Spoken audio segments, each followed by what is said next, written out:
आज हम बनाएंगे सोयाबीन का टोफू। तो उसके लिए 1 कप सोयाबीन रात को भिगो देंगे 12 घंटे के लिए। ये देखिए 12 घंटे हो चुके हैं और हमारे सोयाबीन अच्छी तरह से फूल गए हैं। अब क्या करेंगे, इसका पानी हम छान लेंगे और इसको गर्म पानी में भिगो देंगे ताकि जो इसके जो छिलके हैं ऊपर से वो भी निकल जाएं। वो टोफू में अच्छा टेस्ट नहीं करते, इसलिए उनको निकालना ज़रूरी है। तो यहाँ पे गर्म पानी डाल दिया है। अभी आधे घंटे हो गए हैं और ये पानी भी ठंडा हो गया है। अब हम रगड़ रगड़ के जो इसके ऊपर का जो छिलका है सोयाबीन के ऊपर का वो निकाल देंगे। और ये देखिए कितने आराम से निकल गया। और छन्नी में आप देख पा रहे होंगे कि मैंने ऑलरेडी काफ़ी ज़्यादा छिलके छान दिए हैं।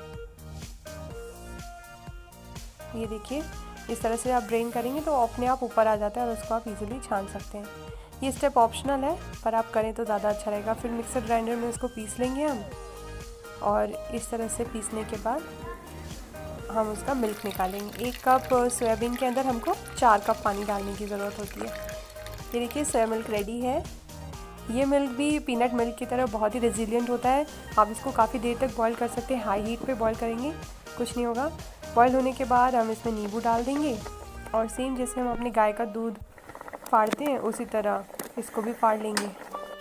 ये देखिए अब इसको हम एक और नट मिल्क बैग की यूज़ करके इसमें से जो पानी है उसको ड्रेन आउट कर देंगे।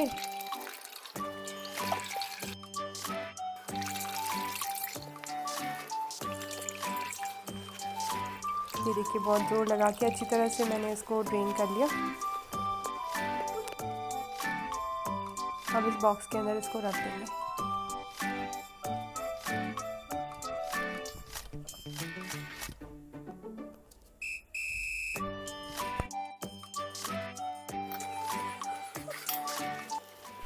करने के बाद अच्छे से इसको दबा देंगे और कोई हैवी आइटम उस बॉक्स के ऊपर रख देंगे। ये देखिए हमारा टोफू रेडी है। ये हाई सोर्स ऑफ प्रोटीन है, बहुत हेल्दी है। प्लीज़ इसको ट्राई कीजिए फ्रेंड्स। बाय।